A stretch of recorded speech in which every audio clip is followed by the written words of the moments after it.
Golden Radio Hour. Petri Wine brings you Basil Rathbone and Nigel Bruce in the new adventures of Sherlock Holmes.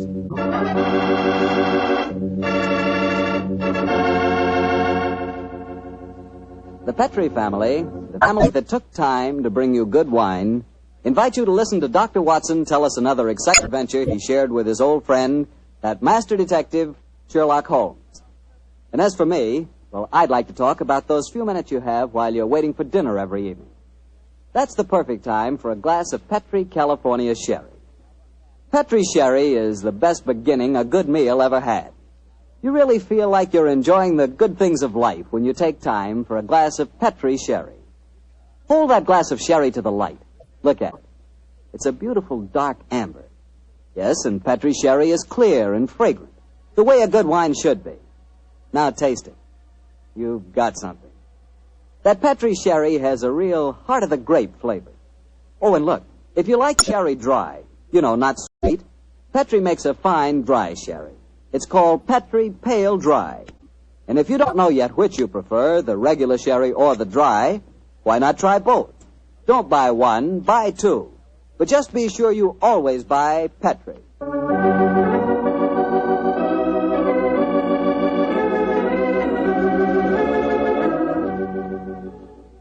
And now let's look in on our old friend, Dr. Watson. I'm sure he's expecting us.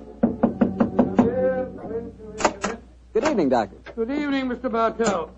Draw up your usual chair. I'll get on with tonight's new Sherlock Holmes adventure. Well, how did the story begin, Doctor?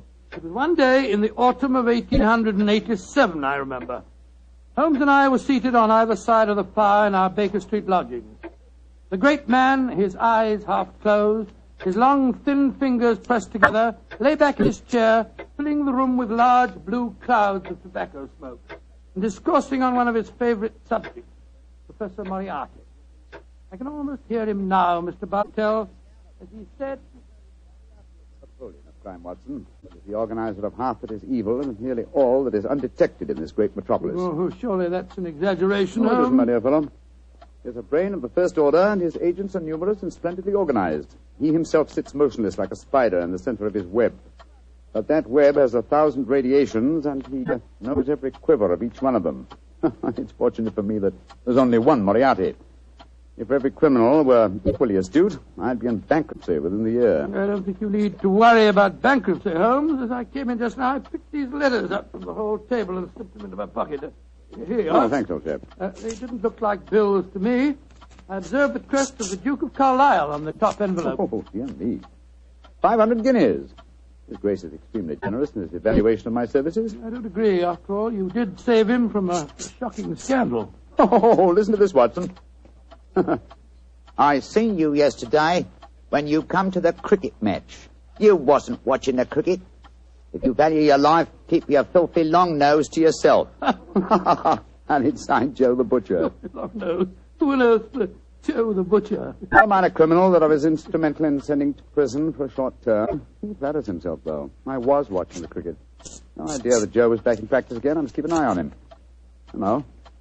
Letter on Carlton Hotel stationery. Now, I said, this is interesting. Very interesting. Oh, what's it say, Holmes? Dear Mr. Holmes, I've been informed that you are a man of ability and discretion. My life is in grave danger, and I need your help. Upon receipt of this letter, come to my hotel at once. I shall be expecting you. And it's signed, Francois Dulac. Oh, it's rather peremptory, isn't it? No, please, just come to my hotel at once. Who is this Dulac anyway? Watson, old fellow. Yeah? We were talking of Moriarty just now. I have a feeling that this letter may lead us to him. Well, what makes you say that? Francois Dulac, the writer of this letter, is recognized in France as the one indisputable authority on the paintings of Jean-Baptiste Greuze. Well, I still don't see the connection with Moriarty. If there is one thing Moriarty loves, more than the dazzling abstractions of mathematics and even more dazzling achievements of crime, it is the paintings of Greuze. The suggested combination of impending danger and a Greuze expert spells Moriarty to me. Get your hat and coat, old fellow. We're off to the Carlton Hotel. Monsieur Dulac at once.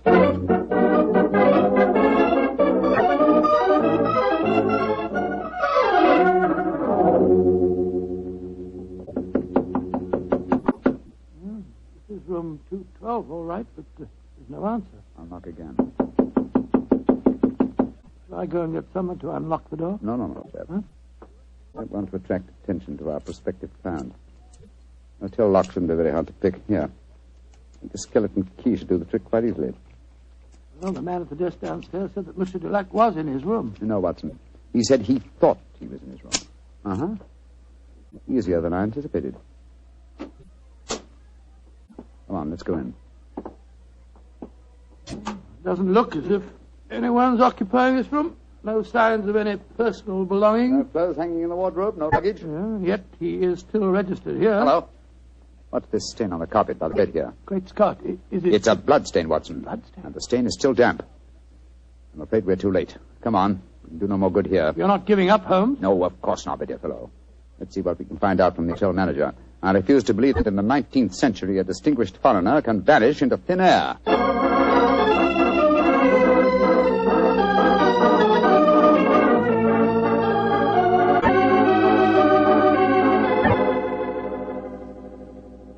Yes, Monsieur Dulac did have a visitor early on today, Mr. Holmes. You remember his name? I think it was Perkins or Parsons, but I'm not sure. Can you describe his appearance? I think so, Mr. Holmes. He was a very tall gentleman, tall and thin, with deep-sunk eyes. Clean-shaven? Oh, yes, sir. He had a high forehead and a funny way of moving his head from side to side. Oh, yes. By Joe, Holmes, that's almost an exact description of Moriarty. Exactly, Watson. Have you seen Monsieur Dulac since this Mr. Perkins or Parsons called on him? No, I haven't, sir. But his visitor came back only an hour ago. He had some men with him. They carried some large packages out of the hotel. Packages? But not luggage, eh? No, packages, Mr. Holmes. Has Monsieur Dulac received any other visitors since he arrived here? None that have been here to see him, sir. But I understand that Sir Henry Davenant has been most anxious to get in touch with him. Sir Henry Davenant? Thank you. I'm extremely obliged to you. Come on, Watson. Always proud to be of service to Mr. Sherlock Holmes. The plot begins to clear, Watson. Well, what makes you say that, Holmes? Sir Henry Davenant is a millionaire whose art collection is world famous. A year ago, the papers were full of his latest acquisition, the gem of his collection, Jean-Baptiste Greux's painting, Young Girl with a Gazelle. And now it would appear that for some reason Moriarty wishes to prevent a meeting between Sir Harry Davenant and Monsieur Dulac, a Greux's expert. Now, do you see why the plot begins to clear? Vaguely, but what are you going to do? Davenant said to there's something a hermit. He won't have anything to do with officials, interviewers, and people like that. But we know that he wishes to consult an expert on the paintings of Jean-Baptiste Greux. The next move should be obvious, old chap. Gracious me, you mean that you'll impersonate one? Certainly. If a Greux expert is what he wants, then a Greux expert is what he's going to get.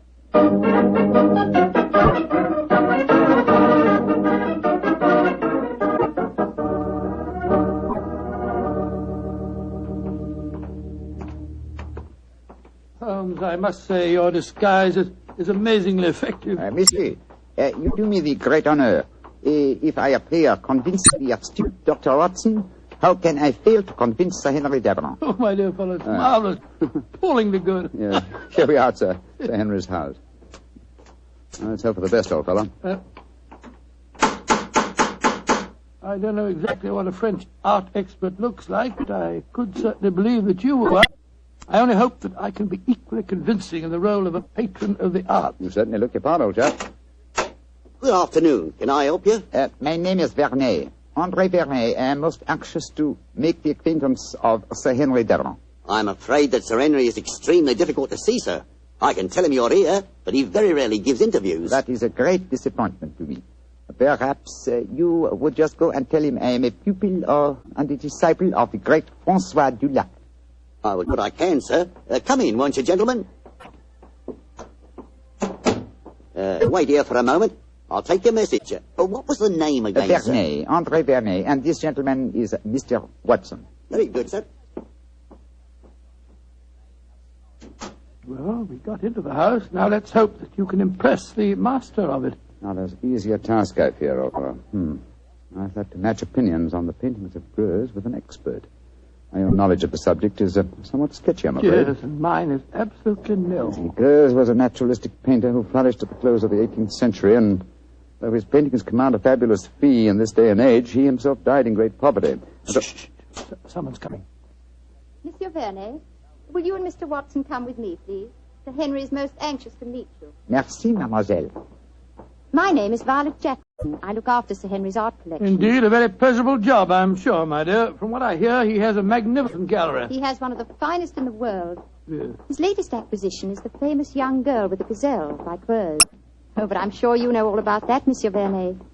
I think you said in your message you were a student of the great Dulac. I have that inestimable privilege, mademoiselle. Oh, this is Sir Henry's study.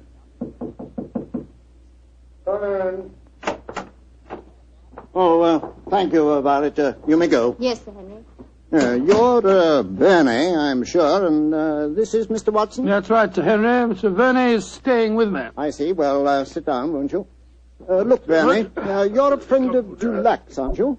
I think I may claim that honor, monsieur. Then why in thunder can't I get in touch with him? He's staying at the Carlton Hotel, isn't he? He was, or has been staying there, monsieur. Oui. I've left half a dozen messages for him, asking him to come and see me, and he hasn't answered one of them. I can't understand it. It's most important that I see him. Monsieur is in some trouble, perhaps? Perhaps. Now, you fellows are familiar with the painting by Greuze, the young lady with the gazelle, aren't you? Oh, yes, Sir Henry. Yes, indeed. Oh, you are, eh? What do you think of it? Well, One of the greatest works, in my humble opinion, monsieur. Of course, I have only seen a reproduction, but it seemed to me to have a freshness and vigor of the flesh tints, a great firmness and brilliance of line. You are indeed fortunate to own it, monsieur. Don't know how fortunate. It cost me £40,000. I still say you are most fortunate, monsieur. Would you grant me the honor of to examine the original? Well, I don't know whether I ought to. I've had to guard it very carefully ever since this...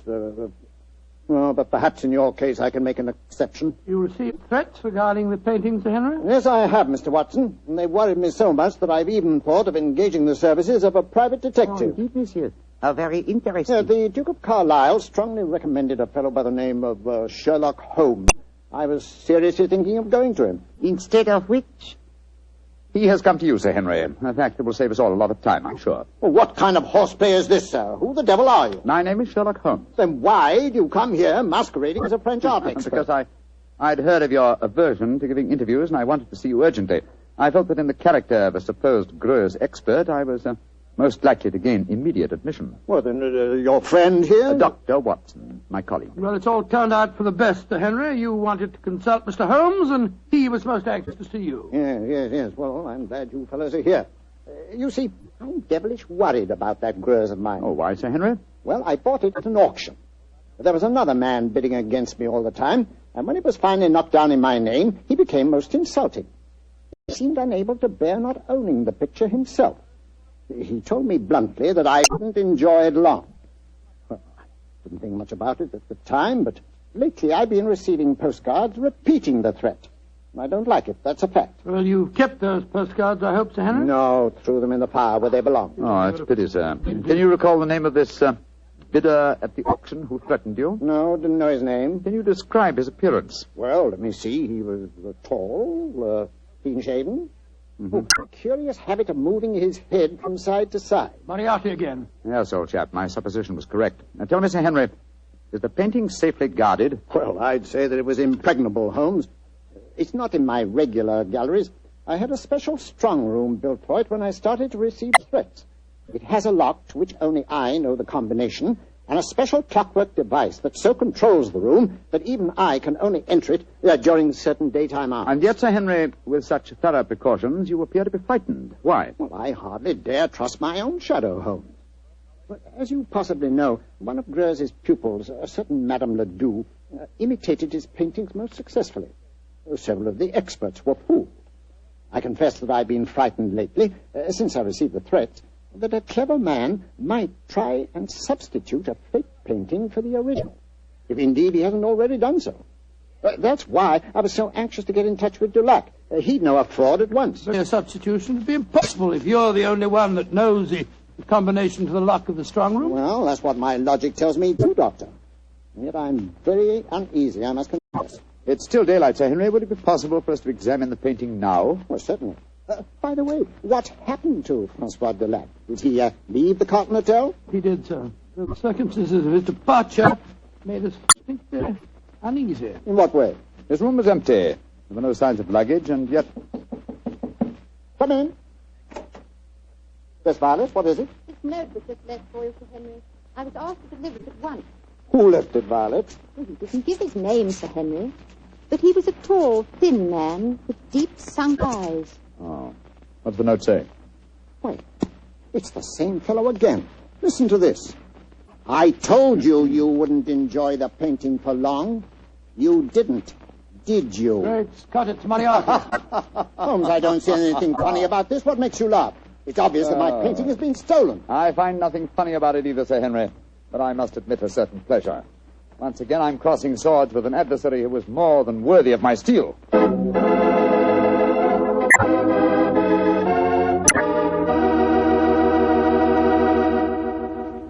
You'll hear the rest of Dr. Watson's story in just a second, so I'm just going to remind you that Petri Sherry could really be called the all-round, all-American wine.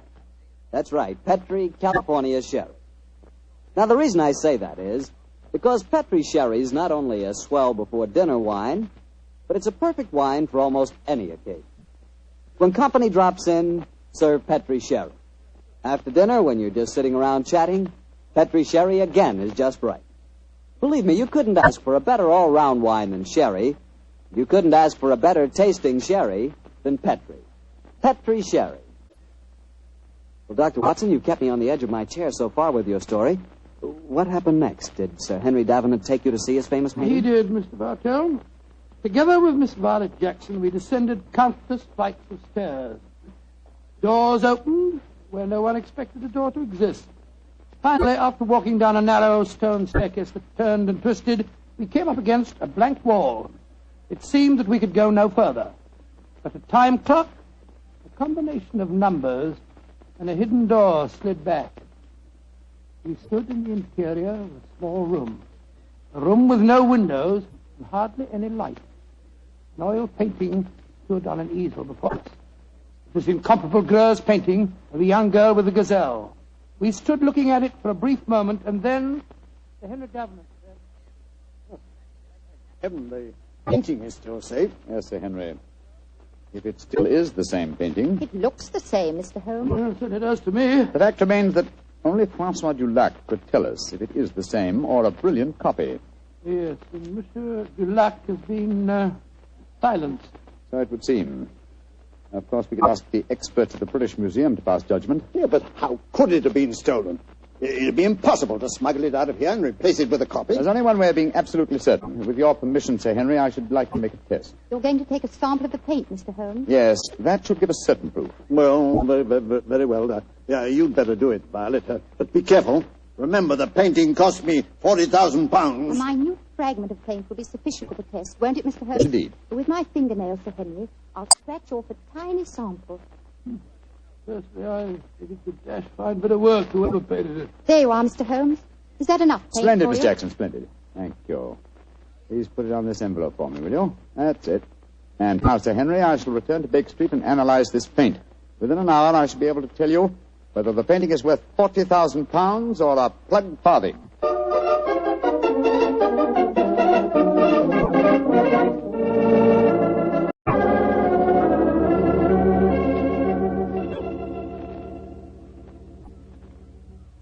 Well, Holmes, did you make the test? I did, Sir Henry. And? I'm afraid there's no doubt that your painting is a fraud. Oh, fraud. The sample of paint that I examined was manufactured not more than 25 years ago, and Greuze died in 1805. Well, I still say that it's a fine painting, whoever did it. I wouldn't mind having it myself. I agree, Dr. Watson. In fact, I'd be glad to buy it. It's a brilliant copy, and more than likely it was done by Madame Ledoux. You're remarkably quiet, Sir Henry. £40,000. £40,000! No, sir, put that knife down. Holmes, help me grab him. Don't worry, gentlemen. I'm not about to commit suicide in despair, if that's what you're thinking. Now, why are you grasping that knife, sir? Because I have work to do in my strong room. I'm going to use this knife to slash that lying Campbell into 40,000 pieces.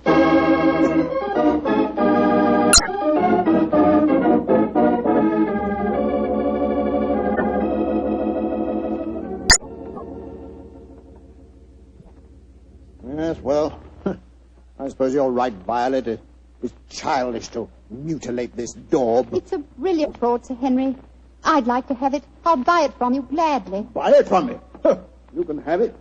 Go and make arrangements to have the wretched thing taken away at once. I don't want any frauds in my collection. Yes, Sir Henry, and thank you. Now, Mr. Sherlock Holmes, I'll pay you any fee you name if you can tell me how the original painting was stolen. Well, Sir Henry, the how must here precede the who. And the how, I must confess, seems impossible. Yes, I agree. This is the sealed metal room. The only entrance is through the door. That has a combination that only you know, Sir Henry. Perfectly true. It's impossible for anyone to enter this room without my being present. Or I would have sworn it was. Let's examine these walls, Watson. Might be a secret tower. Ventilator. No method of entrance here. Huh. Well, you'll find no flaws, I'm sure. This room is built like a giant safe. And the time lock on the door is equally solid. Is the time lock working now? Yes. It started 5 minutes ago when we opened the door. But don't worry. It's perfectly safe with the door open. But when the door's closed, it couldn't be reopened again, I take it, Sir Henry. Not until the morning, Doctor, no. I had the lock specially designed. Very ingenious. This presents as pretty a problem as ever I've tackled, Sir Henry. A large painting stolen and a fake one substituted in a sealed room to which only you have access. I must confess the how seems utterly impossible. Remember what you always say, Holmes. Throw out the impossible, and whatever remains, no matter how improbable, must be the possible. Let's consider the who for a moment. Is your butler absolutely reliable? Absolutely. How about Miss Jackson? Oh, completely trustworthy. Brought letters of recommendation from most of the leading art galleries in London. Intelligent, too. And serious-minded. She's made a deep study of mathematics as well as her knowledge of painting. Mathematics? How do you know that, Sir Henry? Well, she had a book with her the other day. I was surprised at the title. Could have been a novel, but no. It was called The Dynamics of an Asteroid, and it was inscribed to her by the author. Dynamics asteroid, and inscribed to her by the author. Thank heavens for your memories, Henry. That book was written by Professor Moriarty. Violet Jackson must be an accomplice of his. Violet? The door! Someone slammed it shut. Yes, and it's not very hard to guess who that someone is. Oh, but I can't believe that Violet is a Look, criminal. there's a note being pushed under the door. Strike a match, will you, old fellow? Right, you are. What's it say, Holmes? Forgive my unladylike eavesdropping, but with Mr. Sherlock Holmes as near the truth as he is, I'm afraid it would be unwise for me to remain here any longer. On the other hand, you are in no danger of smothering in the strong room, but your imprisonment should delay my pursuit till morning. Violet Jackson. He's escaped us, Holmes. Don't worry, Watson. Miss Jackson's failure to procure the painting for Moriarty will land her in a far worse dilemma than anything we could subject her to. Moriarty has never tolerated failure on the part of his minions. A brilliant plot, old fellow, a brilliant plot. Moriarty is at the zenith of his powers. How fortunate that we were able to foil him. What do you mean, foil him? My painting's been stolen. Your painting, Sir Henry? Oh, no. It's here in this room. What on earth are you talking about, Holmes? You reminded me of my own dictum, Watson. I discarded the impossible. It was impossible that the picture had been stolen, therefore it had not been stolen. You mean that this painting is the original, Grves? Yes, of course, sir. Surely the whole plot is crystal clear now. Just about as clear as porridge to me. Well, then, let me explain. The whole episode of Francois Dulac, the note to me, the empty hotel room, and the significant bloodstains and the apparent disappearance of Dulac were all part of Moriarty's plot. The real Dulac never left France. Moriarty created him in England to lure me into the case. Why in thunder should he want to do that, Holmes? Yes. I should think you're the last person he'd want on the scene. Oh, on the contrary, sir. He knew that I'd grab at his bait, the apparent murder of a Greuze expert who would make it seem likely that your painting had a substitute, Sir Henry. He wanted me to test the painting, which I did. I fell into his trap very neatly. The paint, Holmes. You said that it was no more than 20 years old. Yes, my dear fellow, the answer should be obvious. I see it. Violet was his accomplice, had prepared the painting beforehand, and carefully scraped off a piece of modern paint. Exactly, Sir Henry.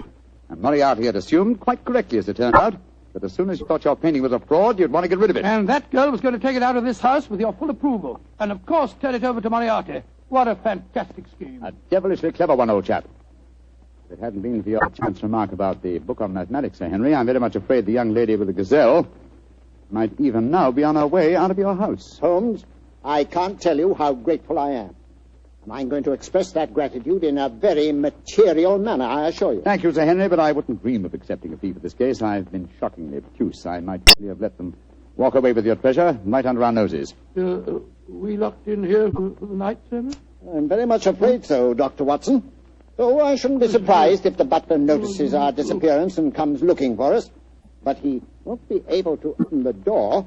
It'll need a professional locksmith to get us out of here. Well, really, it looks as if we'll spend a very cheerful evening. Don't be gloomy, my dear fellow. Oh, gloomy is not a word. You're locked in with one of the loveliest girls in history, and she's genuine at that. Strike another match, old chap, shall we? What? Let's look at her once again.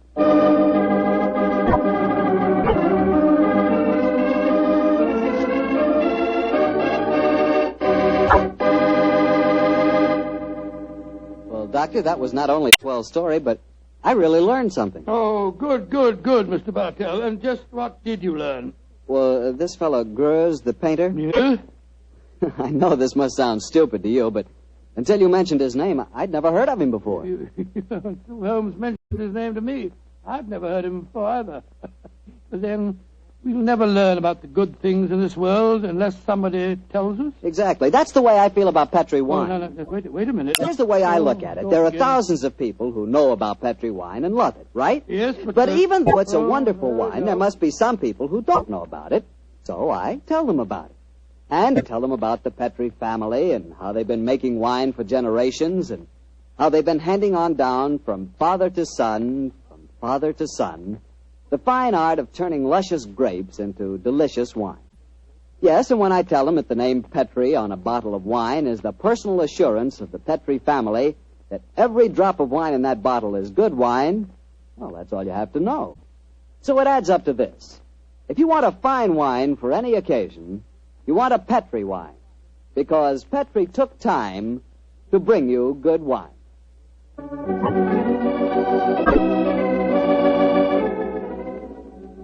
Tonight's Sherlock Holmes adventure was written by Dennis Green and Anthony Boucher and was suggested by an incident in Arthur Conan Doyle's story, The Final Problem.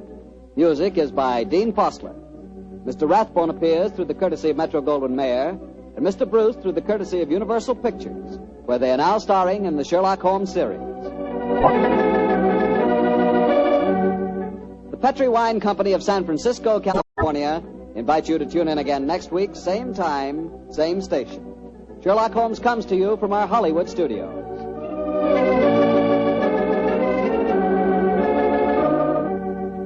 This is Harry Bartell saying goodnight for the Petri family.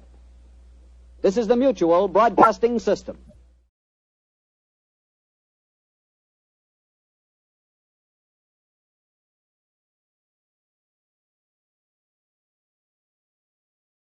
Petri Wine brings you Basil Rathbone and Nigel Brooks in the new adventures of Sherlock Holmes.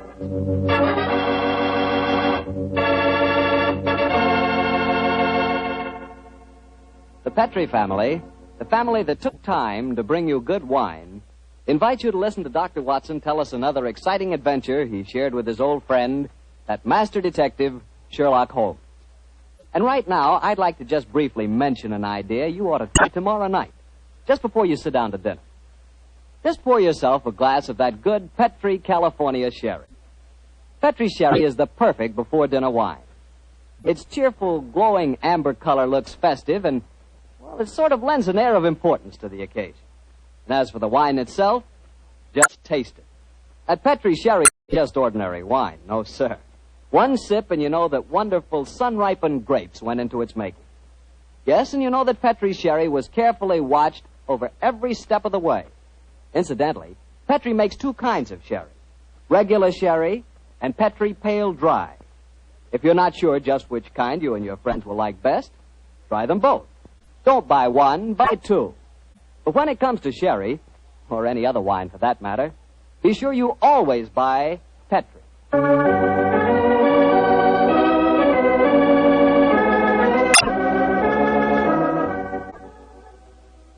And now I'm certain our good friend Dr. Watson's waiting for us. Let's go in and join him. Come in. Ah, there you are, Mr. Bartell. Punctual to the minute, as always. Well, this is one doctor's appointment I'm eager to keep. Nice you to say so, my boy. Draw up your usual chair and make yourself comfortable. Thanks. Well, Doctor, today's April the 1st. Did anyone try and play any jokes on you? Yes, you did, Mr. Bartell, but I'm happy to say that nobody caught me. Not as in the story that I'm going to tell you tonight, but an April Fool's Day prank certainly scored a bullseye.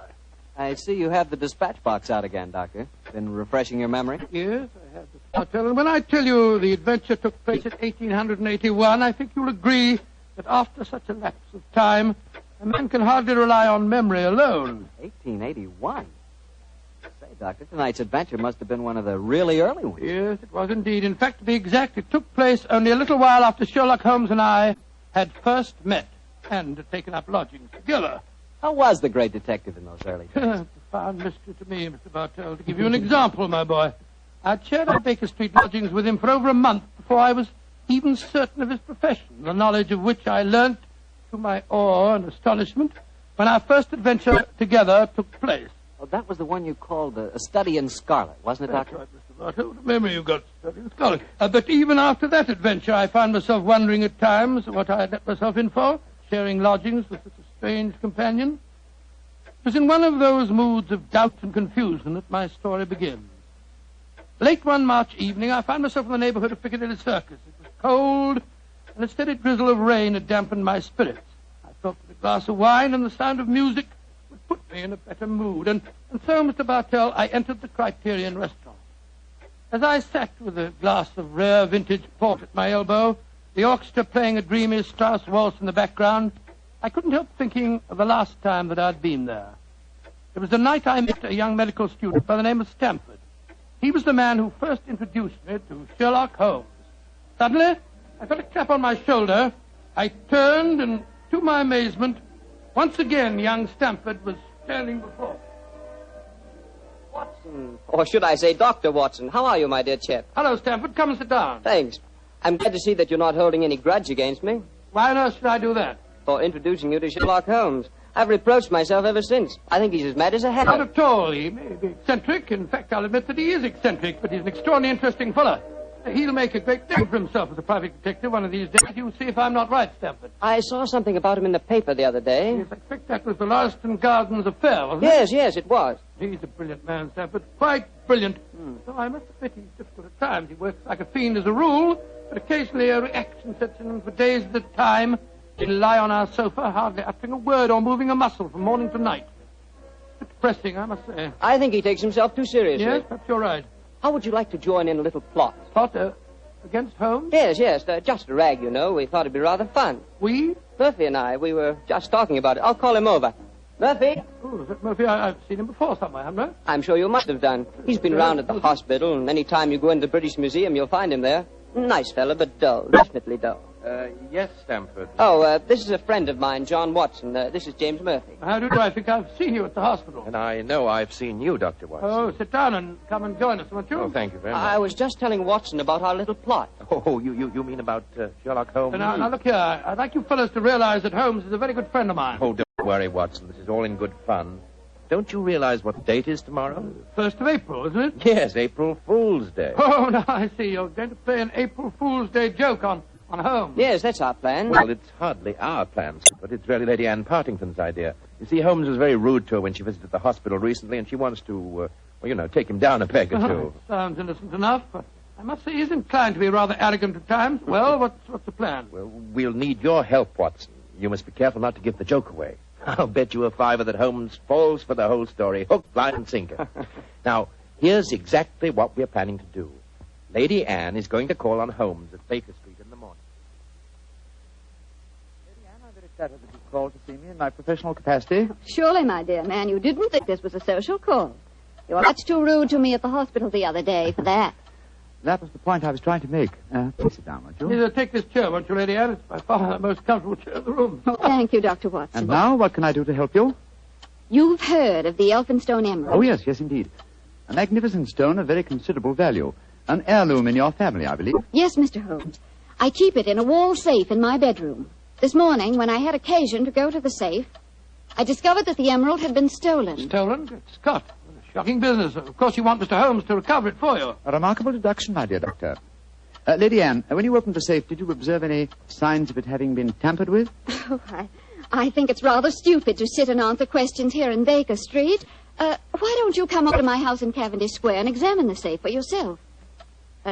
You are a detective, aren't you? Lady Anne, just now you accused me of rudeness. I assure you that mine, at least, was unintentional. Oh, come, Holmes. Don't be so touchy. I can promise you a substantial fee, Mr. Holmes. I'm a struggling practitioner in a new profession, eh? My poverty, but not my will, consents. I pay thy poverty, and not thy will. You see, I can quote my Shakespeare, too, Mr. Holmes. My carriage is waiting, gentlemen. Let's drive over to Cavendish Square at once.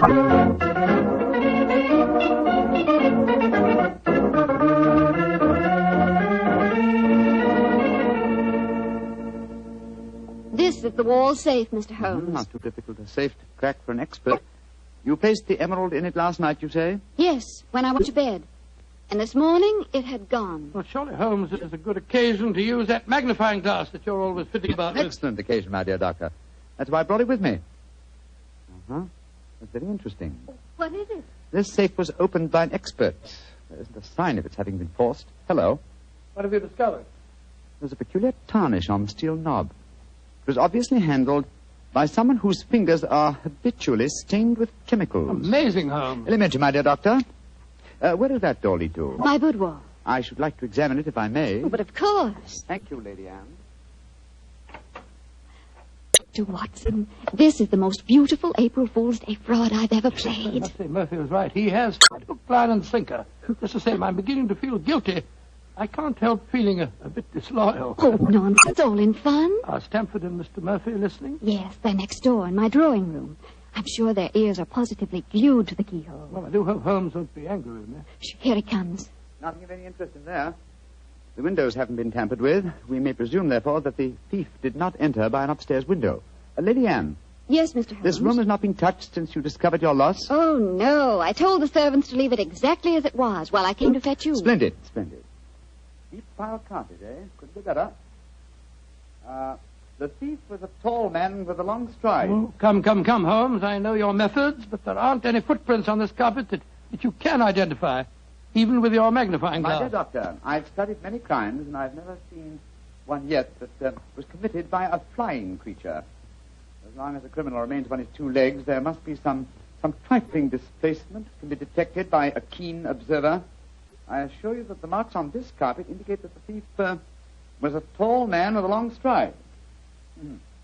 Traces of tobacco ash, pipe tobacco, shag tobacco that sells at 4p an ounce. Oh, now, really, Mr. Holmes, how can you possibly identify an individual tobacco? Oh, it's a hobby of mine. In fact, I've even written a monograph on the subject. Now, one more look at the safe itself. Hello. What's this powdered dust here? What? It's rosin. Distinct trace of rosin. Lady Anne, I suggest that you get in touch with Scotland Yard at once. You mean that you've solved it, Holmes? I mean, my dear doctor, that I can give you a reasonably complete picture of the thief, and that picture is so individual that I'd be surprised if it would fit more than one man in London. Why, this is pure magic, Mr. Holmes. Please describe him to me. Well, he's a tall man. The width of his stride indicates that, and he's thin. What enables you to tell that, Holmes? His footprints have made a remarkably light indentation on the nap of the carpet.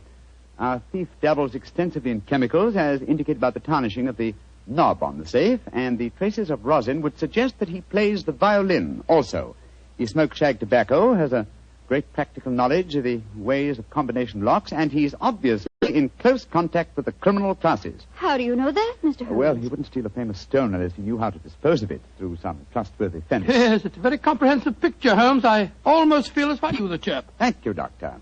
I'm sure there's only one man in London, and it shouldn't be hard to trace him. I agree entirely, Mr. Holmes. Dr. Watson, I think the joke has gone far enough. Joke? What do you mean? You're quite right, Holmes, in saying there's only one such man in London.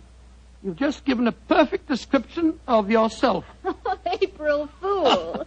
Dr. Stamford, Mr. Murphy, you can come in now. April Fool, Holmes. April Fool. April Fool.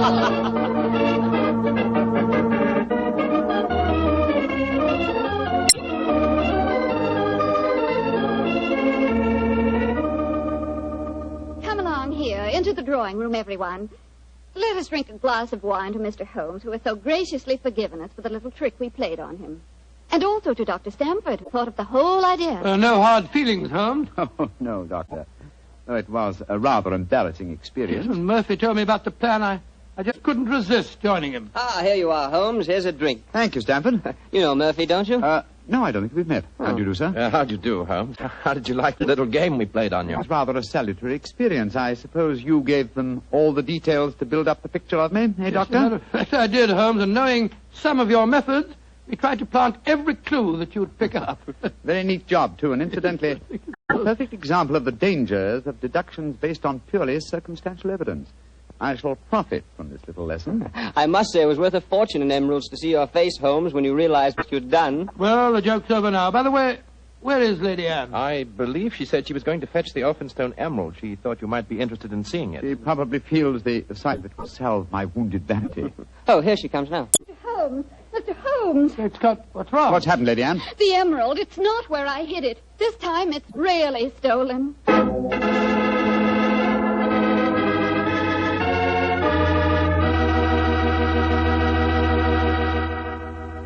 Dr. Watson's story will continue in just a few seconds, so I've just time to remind you that there are many, many different types of wine.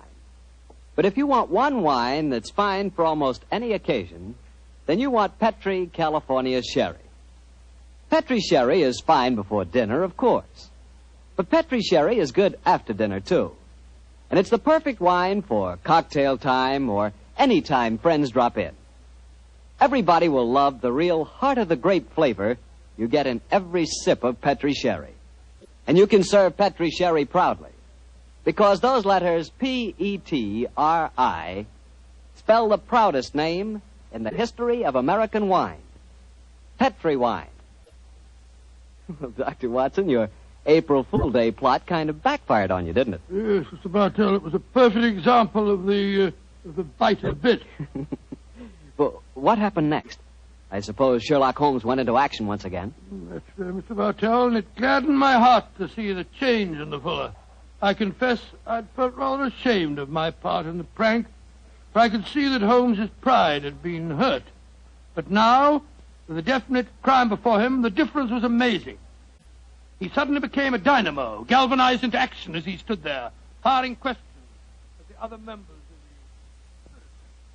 Lady Anne, who beside yourself knew of this fresh hiding place? Both Murphy and I did. Yes. After we'd left our deliberate clues on the safe, we went with Lady Anne and saw her secrete the emerald in the top drawer of her dressing table. We thought it would be all right there.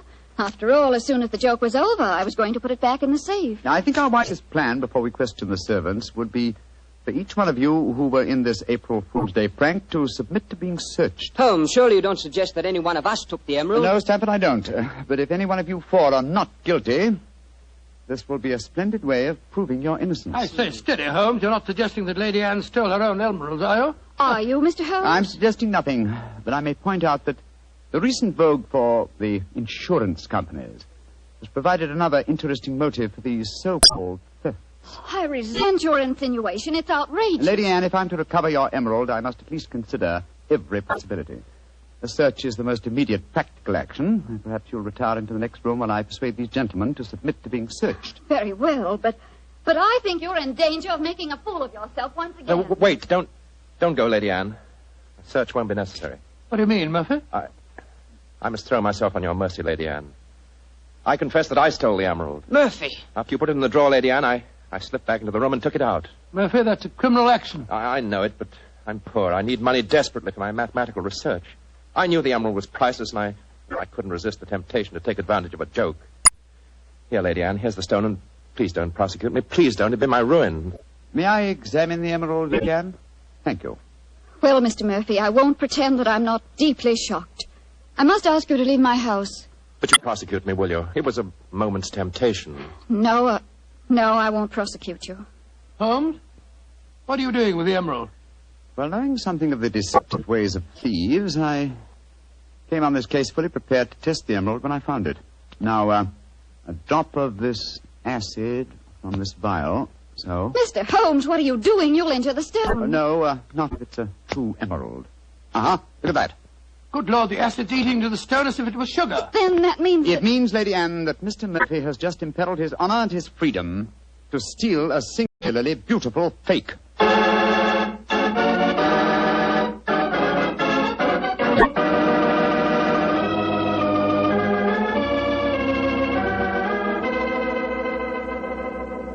Mr. Holmes, this joke has turned into a nightmare. Is there no way of recovering my emerald? I hope so, Lady Anne. I've been taking steps in their logical order. The servants have all been questioned. We've searched Mr. Stamford and Mr. Murphy. Yes, most humiliating experience. Made me feel like a criminal. Well, personally, I was only too thankful to submit to a search this time. I knew I had nothing to worry about. You yourself, Lady Anne, you consented to being searched by the police matron that Holmes sent for? Only because he threatened to send for the police if I didn't. But distasteful though it was, I'd rather endure that than have this story on the front pages of the newspapers. And in spite of all these rather unfriendly proceedings, we've got exactly nowhere as regards finding the emerald. No, Stamford, but we have at least eliminated the possibility that the thief is secreting the jewel on his person. Still somewhere in these 2 rooms, eh, Holmes? I think so, though there is one remaining possibility. And that is? That the fake stone was substituted for the real emerald sometime before all of you engineered your April Fool's Day joke. Oh, no, Mr. Holmes, that's not possible. I know it was the genuine emerald I took out of the safe this morning. How can you be sure? The substitute was an excellent imitation. Without a chemical test such as I performed, it would be hard to be certain. I can tell you why I'm certain. Last night, Papa came to dinner and brought a Mr. Vanderleider of Amsterdam. He examined the stone, and you'll agree that a jewel expert like that couldn't be fooled. That's true, Lady Anne. And what did you do with the emerald after Mr. Vanderleider left? I locked it in my safe and went to bed.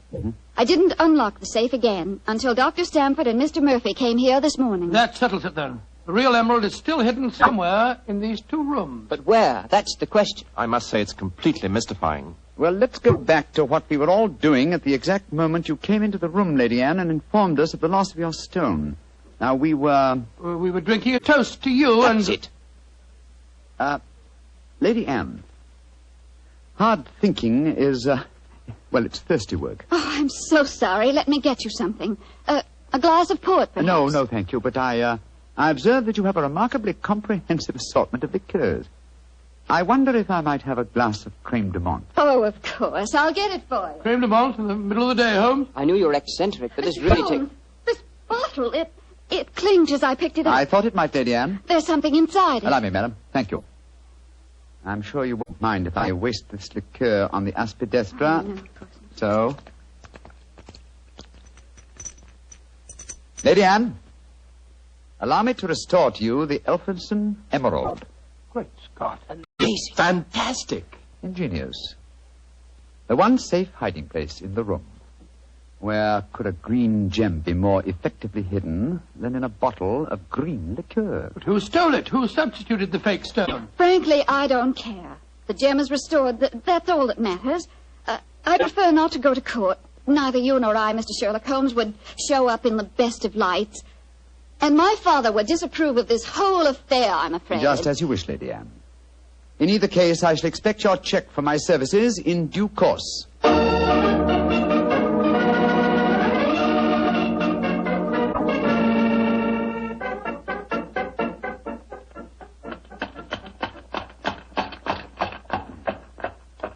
Here we are at the Criterion again, Stamford. Won't you come in and join us for lunch? Thanks, Watson, but I'll keep the cab and go on. I actually have a patient this afternoon. A rare and delightful experience for a young doctor, as you probably know. As rare and delightful as a client is for a young detective, eh, Stanford? I quite understand, and I'm correspondingly grateful to you for your profitable hopes. I'm glad it was profitable for you. Personally, I feel pretty stupid about the whole thing. Well, goodbye. Goodbye, old fellow. Goodbye. 39 Onslow Square, cabby. You're remarkably quiet, Murphy. Well, I'm afraid my conscience won't let me do much talking, Doctor. I'm heartily ashamed of myself. Well, thanks for the lift. I'll leave you chaps Oh, there. nonsense. You'll join us for lunch, Murphy. But, No buts about it. I insist. Come on. Well, it's awfully nice of you. Come, Murphy, any one of us can make a foolish mistake. It's just lucky that you didn't have to pay for yours.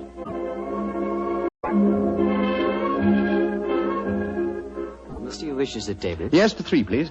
This way, monsieur.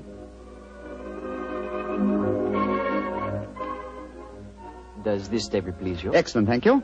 George, I'm as hungry as a hunter. How about you, Murphy? No, I'm afraid I have very little appetite. This whole case has upset me dreadfully.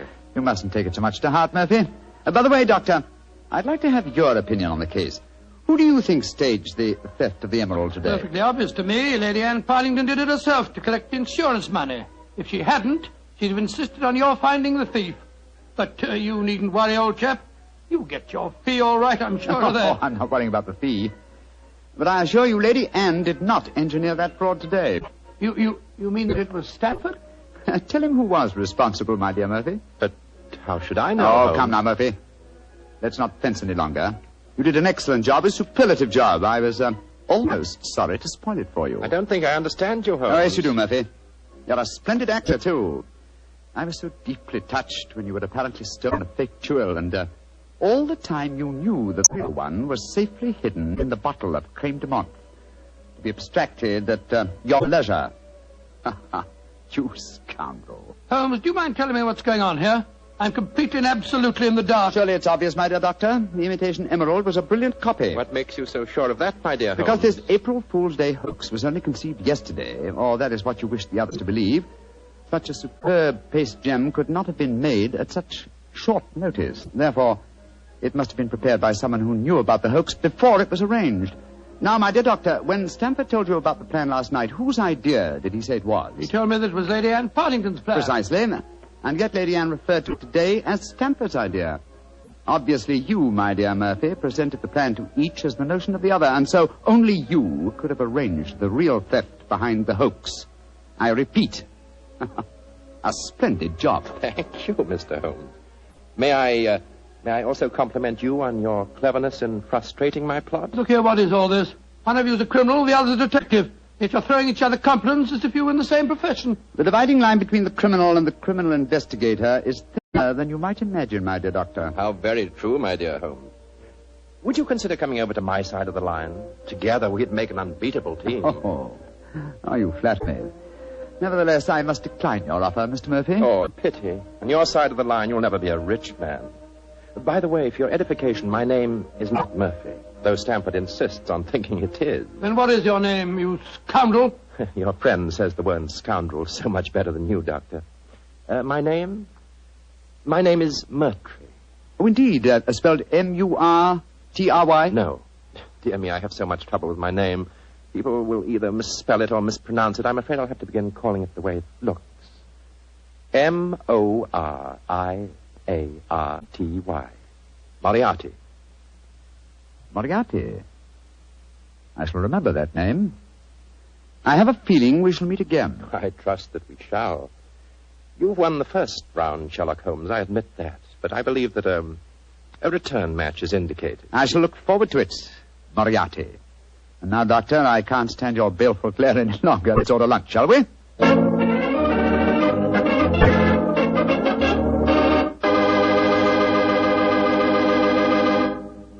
Doctor, that was a pretty hectic April Fool's Day. Yes, it was. I never want to see another one exactly like it. I don't blame you.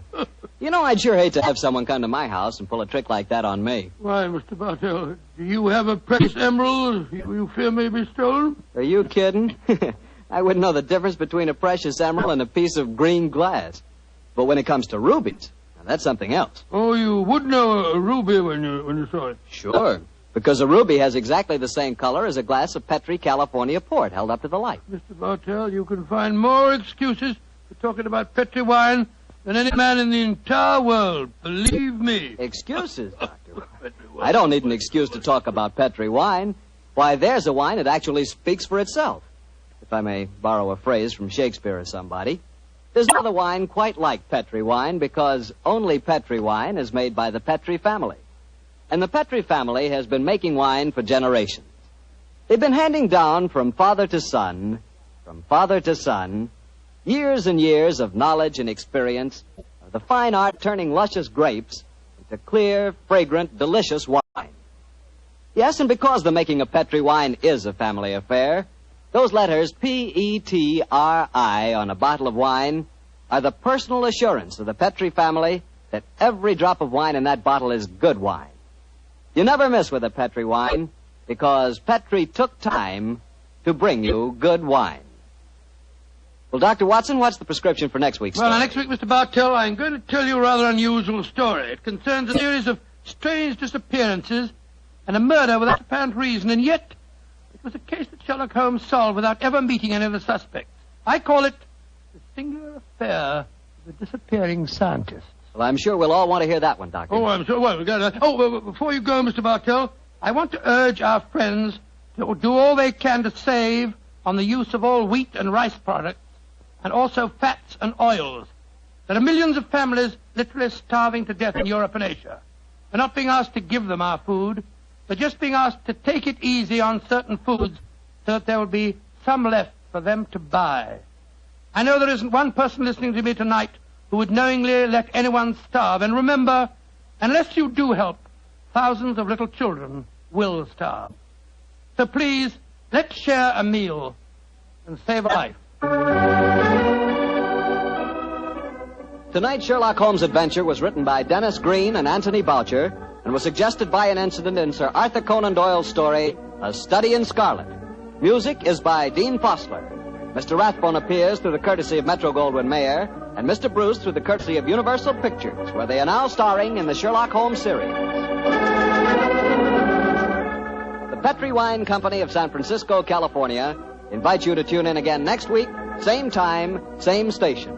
Sherlock Holmes comes to you from our Hollywood studios.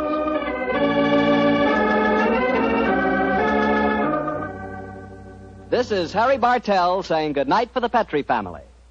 For a solid hour of exciting mystery dramas, listen every Monday on most of these same stations at 8 o'clock to Michael Shayne, followed immediately by Sherlock Holmes.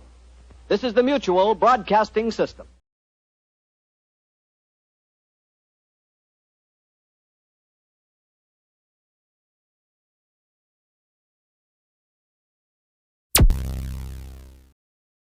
Thank you for listening. Please like and subscribe.